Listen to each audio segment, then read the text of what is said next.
Gente, olha o tema de hoje, que gostoso, né? Será que a inteligência é importante na alfabetização? Claro que é.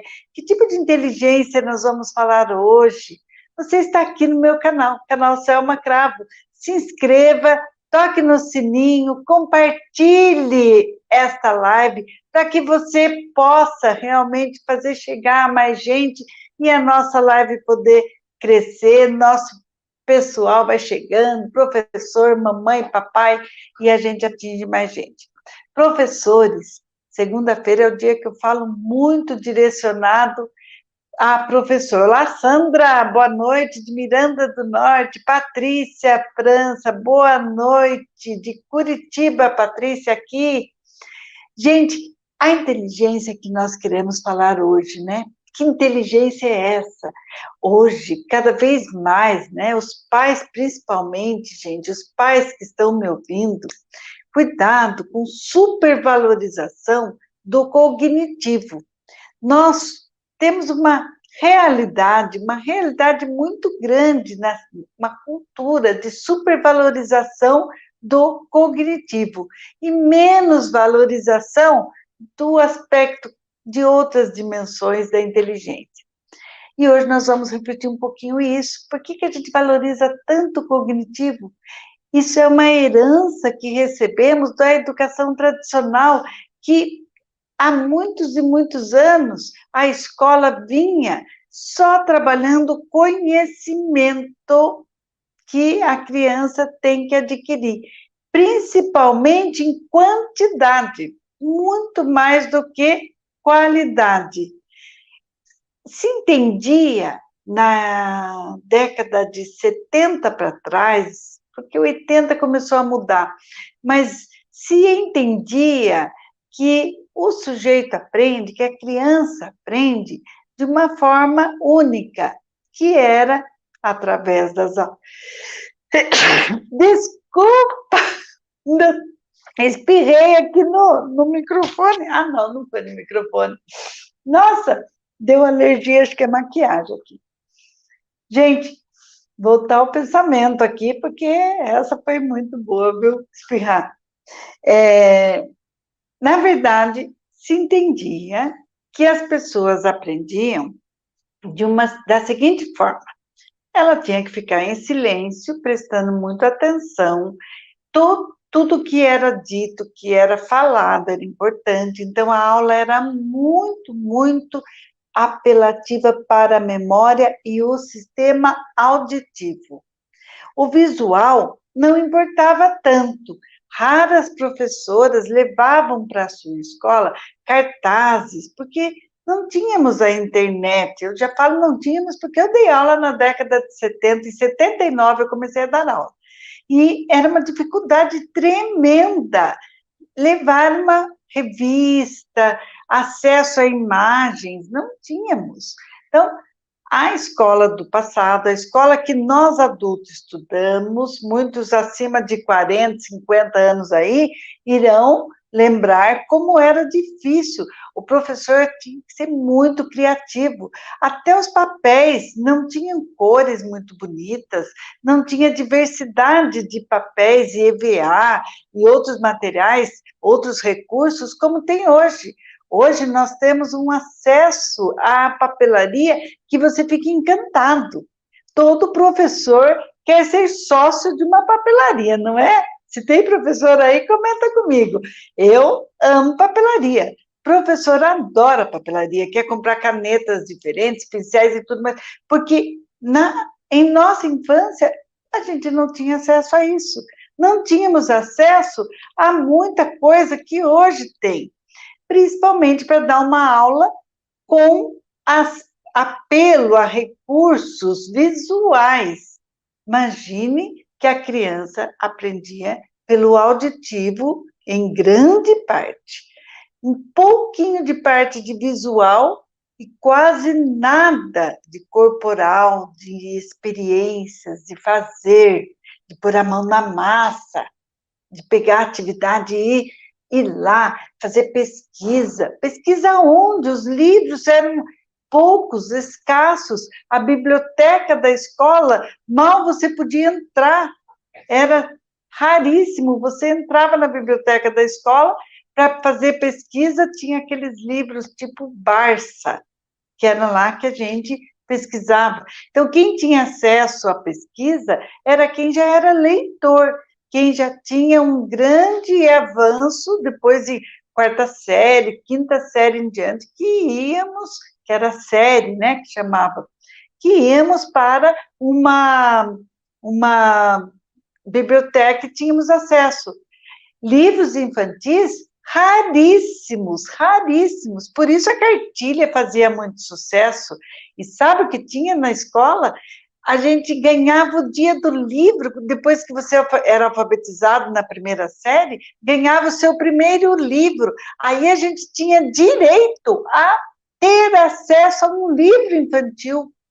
Um livro, lá no final da primeira série. Olha quanto era difícil, tanto para o professor dar aula para alfabetização, quanto para a criança que tinha que aprender apelando pela memória. Por isso, era uma escola excludente, era uma escola que não atendia a todos. Por isso, o Brasil teve uma história do analfabetismo. Na década de 60, comecinho de 70, com grandes movimentos da escola novista, a escola nova é que começou a mudar a educação. Começou, mas de lá para cá tem tido poucos avanços. E agora é a preocupação que a escola retorne, retroceda em muitos aspectos.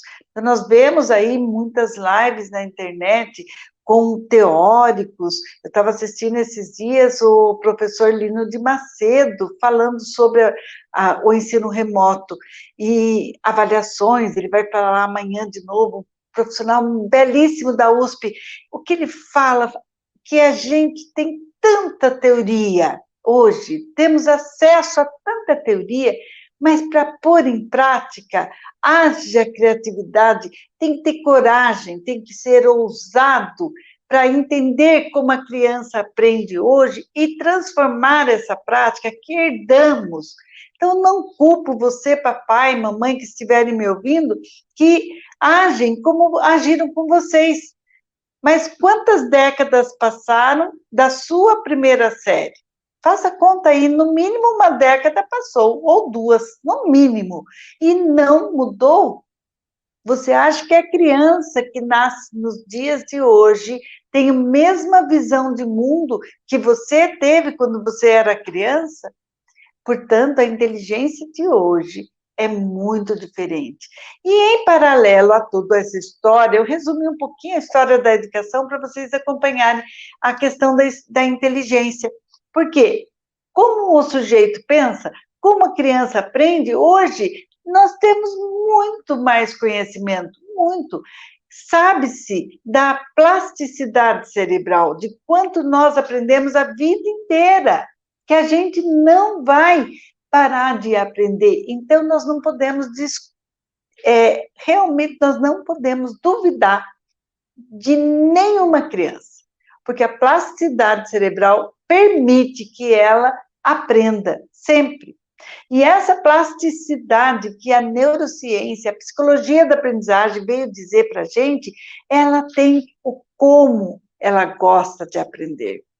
Tanto que vocês já devem ter ouvido falar, professor que estiver me ouvindo, com certeza já ouviu falar sobre os 4 pilares da educação para esse século, ou para esse milênio até, né? Para o novo milênio, a partir do ano 2000.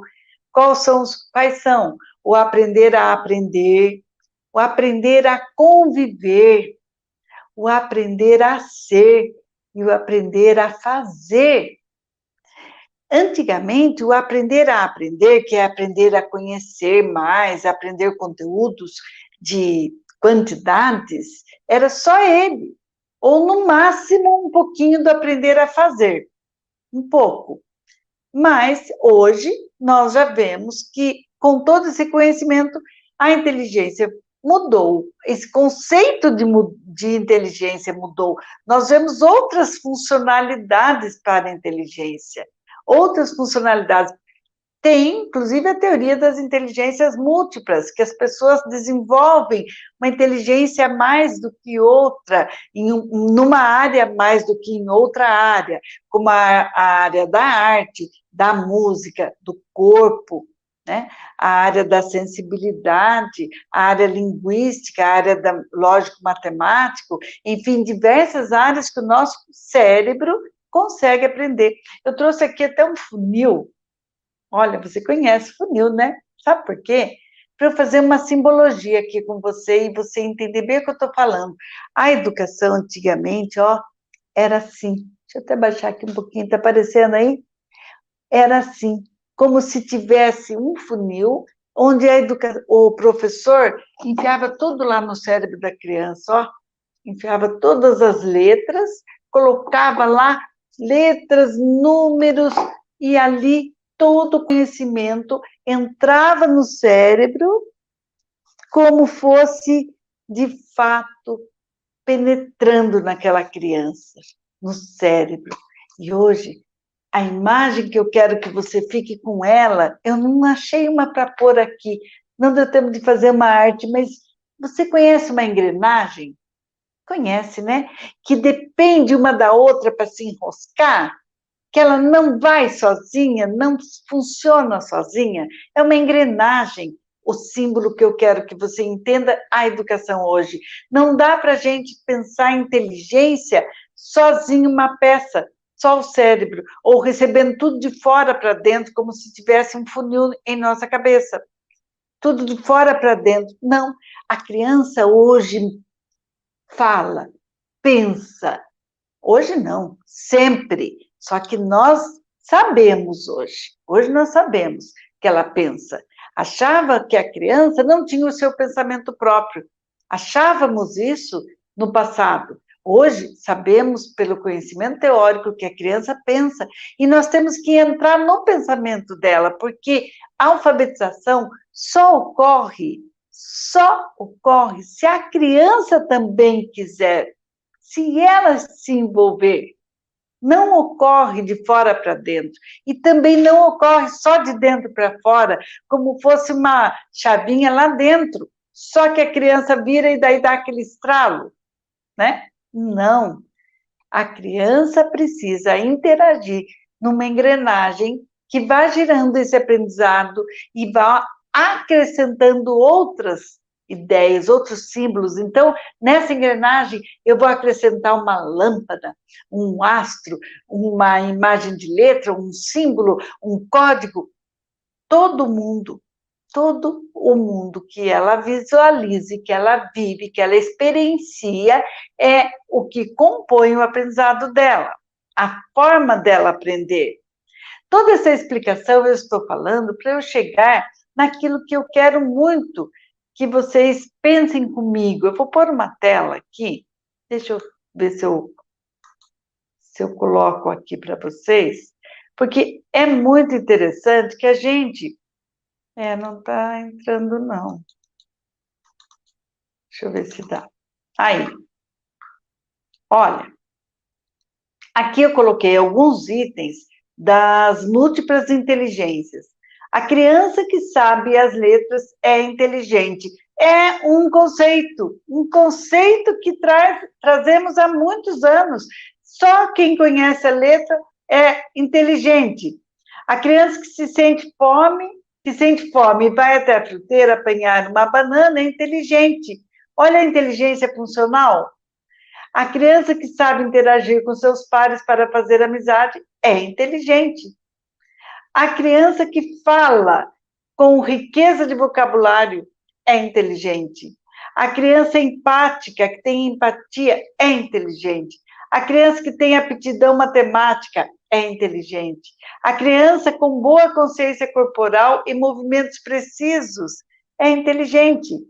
Vocês viram, com essa página aí, essa página que eu coloquei, ela faz parte de um e-book sobre inteligência funcional que nós fizemos, eu e minha equipe. Então, eu estou disponibilizando esse e-book completinho na minha página. Então, entra lá, faz download, leia, para você ter mais conteúdo.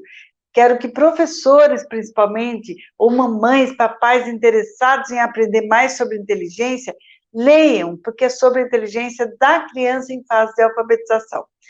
Esses tipos de inteligência que eu li ali para vocês mostram para a gente que a inteligência é outro conceito, que nós precisamos usar o que a gente sabe. Nossos saberes, quando são utilizados no social, faz todo sentido. Aí sim, então aquele exemplo, a criança está com fome e vai lá e procura uma banana para comer e come, sozinha, descasca a banana e come. É um tipo de inteligência, é uma inteligência para resolver o problema do momento. O problema do momento qual era? A fome. Resolver achar a solução qual era? Achar o alimento.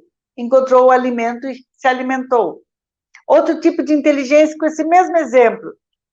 Aconteceu ontem aqui em casa, meu netinho achou uma bala, achou um saquinho de bala, queria chupar, mas ele mesmo veio falando, vovó, não pode, né? Só depois do almoço, então essa vai ser minha sobremesa. Olha aí, ele encontrou a solução para o problema que ele estava. Qual era o problema? A vontade de chupar a bala, mas ele sabia que não podia. Olha o tipo de inteligência. Uma criança que se relaciona saudavelmente, que tem empatia, como colocamos no texto, é um tipo de inteligência. Só que o que nós valorizamos? Aquele bebezinho que começa a conhecer letra. Aí a gente valoriza achando que isso é inteligência.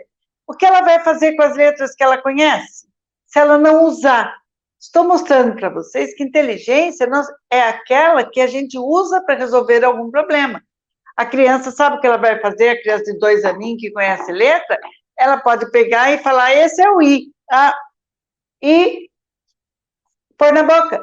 Porque de 2 aninhos, o jeito de pensar, o jeito de ver o mundo de um bebê é sensório motor. O que significa isso? Que tudo ela vai aprender pegando, mordendo, conhece o mundo pela boca, não é? Bebezinho não leva tudo para a boca. Esse é o jeito de pensar. Então, adianta ela saber o nome de todas as letras, que ela vai fazer com elas? Vai comer. Não adianta. Para nós, a alfabetização, nessa idade, 2 aninhos, começa ouvindo história, cantando, fazendo essa criança conversar. Agora, quando ela está na idade já maiorzinha, que ela começa a enxergar o mundo e ver as letras, ela não pode ver as letras como sendo algo inútil para ela decorar, porque aí eu estou fazendo uma educação funil, uma educação que eu vou colocar debaixo, em cima da cabeça, e como se tudo fosse entrar lá dentro. E o que ela vai fazer com todas essas letras memorizadas e não conectadas, feito uma engrenagem? Ou eu faço essa criança conectar e ter sentido, senão não vai existir uma alfabetização.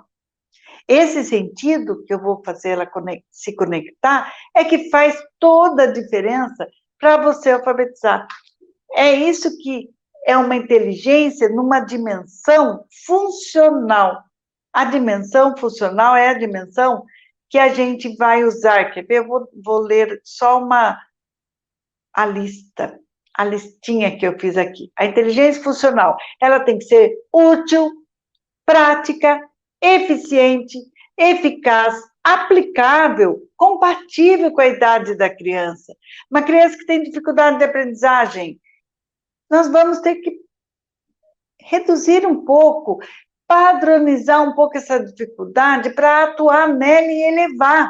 Eu tenho que fazer essa criança sentir que a dificuldade dela, na verdade, não existe. O que existe é ela enxergar para que ela vai usar aquelas letras. Para quê? O que ela vai fazer com as letras? O que ela vai fazer com aqueles símbolos? E aí ela tem que descobrir a função social da escrita. Função social. Como que é função social? Eu vou dar uma atividade, vou dar um exemplo agora de uma atividade para você fazer hoje ainda. quer fazer hoje ainda uma atividade para você perceber a inteligência da criança e o quanto você ensina com função social. Pausa para a água. Querem ver? Então, por exemplo, você pega lá... vamos começar com o nome da criança. O nome dela é importante para ela, já falei para vocês. Então, eu trouxe aqui o nome da Bianca. Bianca é nossa personagem aqui, ó. O nome da Bianca. Então, vamos colocar o nome de todos os membros da família num papelzinho. Pega um papelzinho menor aí, né? E põe o nome de cada membro da família num papel. Dobra o papelzinho, faz aquele joguinho de sorteio. Dobra o papel com o nome de cada criança, mas faz junto com a criança. A criança vai reconhecendo o nome de cada membro da família. Tem lá 2, 3, 4, 5 pessoas, quer acrescentar mais alguma que ela conhece, mas tem que estar ali presente para fazer a brincadeira. Aí nós vamos sortear um papelzinho para ela ler o nome, claro, e vai ter que fazer uma brincadeira, por exemplo, contar uma piada. Sabia que a criança adora inventar piada? Ela começa a entender que é uma historinha curta e que tem que dar risada no final. Então, ela inventa muita coisa. Ensine ela a contar piada para você ver que brincadeira legal. Então, você fala, cada hora um vai contar uma piada. E você inventa uma coisa engraçada. Eu ia andando pela rua, tropecei num buraco e caí sentada no chão. Uma brincadeira. Então, você tira o nome para sortear a vez de quem que é. Só o fato de você sortear para ter uma regra, trazer uma brincadeira que tem regra, teve que sortear para ver a vez de quem que é, a hora que você abriu o papel e ela leu o papel para ver a vez de quem que é um tipo de inteligência de leitura. Então, nós vamos percebendo que a criança tem um pensamento sobre a leitura porque ela está interessada na brincadeira. Não é a leitura que ela tem que aprender decorando, copiando, entendendo as sílabas, juntando cada letra, formando qual, tipo B com A da A, Ba, o que é Ba? Agora, o nome dela, ela sabe. Aí sim, então, quando ela for sortear o nome, ela já sabe para que serve, por que está escrito ali. Como que ia fazer essa brincadeira sem escrever? Não dava, não dá. Ela começa a perceber a utilização da escrita, e a partir do nome dela. Quando ela entende o nome dela, quando ela entende a brincadeira que você está fazendo, todas as regras vão fazendo sentido. Ela aprende além de ler e escrever.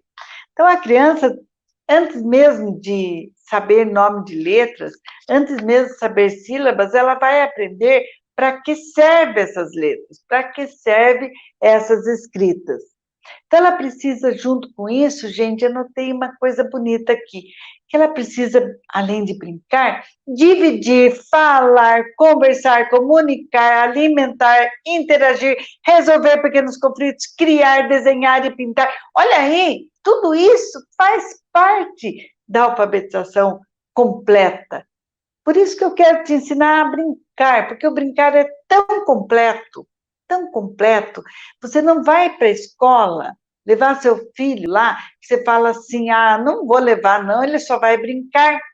Aí eu te respondo, que bom que ele só vai brincar, porque o brincar é tão completo, tão amplo, ele desenvolve não só o conhecimento é importante, e ela vai aprender o conhecimento, mas ela vai aprender outras habilidades e competências.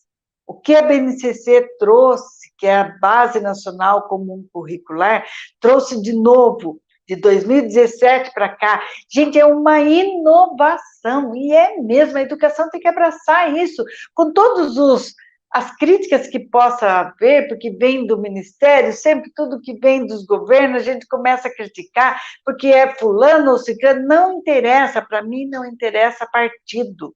Eu não sou de uma linha partidária, essa ou aquela, eu sou defensora da educação com qualidade. E a BNCC trouxe para nós que o ser humano tem direito ao desenvolvimento constante a vida inteira, e é a partir de uma educação planejada, como eu costumo falar, atividades intencionalmente planejadas e naturalmente executadas, porque na hora de executar eu vou brincar, na hora de executar aquela atividade eu vou brincar, que ele é amplo, completo, ele estimula que a gente crie, que a gente faça aqueles 4 pilares da Unesco, né, que foi de Jacques Delors, foi anunciado para que a gente ensine através desses 4 pilares, aprender a aprender, isto é, conhecer o mundo, conhecer como que funcionam as coisas, por que tudo isso está no mundo, aprender a aprender, aprender a ser uma pessoa que sabe conviver, né? Aprender a conviver, aprender a ser e aprender a fazer. Por isso eu estimulo muito a experiência, colocar a pesquisa, tudo isso para quê? Para que a criança tenha autonomia e seja protagonista nesse processo. Ela busque conhecimento, ela vai aprender a aprender, ela saiba fazer desse processo, fazer, participar, conviver com outras crianças, que é o que está difícil com o ensino remoto, mas se Deus quiser, já estamos superando e vamos conseguir superar, porque a criança precisa aprender a conviver. E essas habilidades e competências previstas na BNCC são as que nós queremos trabalhar para um ser humano integral. Esse ser humano integral vai aprender a ler através desse brincar que é verdadeiro, que é completo, que tem intencionalidade, que tem programação, mas que tem o lúdico, que tem uma base no prazer, porque o nosso cérebro, essa é a maior descoberta que a gente tem nos estudos do cérebro, o nosso cérebro adora aprender. Hoje eu assisti o vídeo do Adriel, um menino, filho da Rosiane, não sei se ela está aqui, mas que show, uma criança que está em fase de alfabetização, não sabe ler completamente ainda, está adquirindo, e ela pesquisou tudo sobre sapos, sobre anfíbios, sobre rã, ela começou a falar e a mãe gravou, coisa mais linda. Então, onde está isso? Que inteligência é essa? Uma inteligência de fala, uma inteligência de memória, uma inteligência de pesquisador, porque tudo que ele foi falando, foi lembrando, foi naturalmente, com o sapinho na mão, gente, o sapo vivo, que só a gente assistindo, eu consigo relatar de um jeito que você imagine, um sapinho pequeno, mas a criança falando tudo daquele sapo, explicou o veneno, o nome do veneno, eu não sei repetir aqui tudo que ele falou. O que está, onde está armazenado tudo isso? E por que não está armazenado toda a leitura nele ainda? Ele está aprendendo a ler, mas ele está com muitas informações. Nós temos muita capacidade de informações, não é sobrecarga, não. Não quero dizer que há uma sobrecarga, que não há espaço para alfabetização. Não.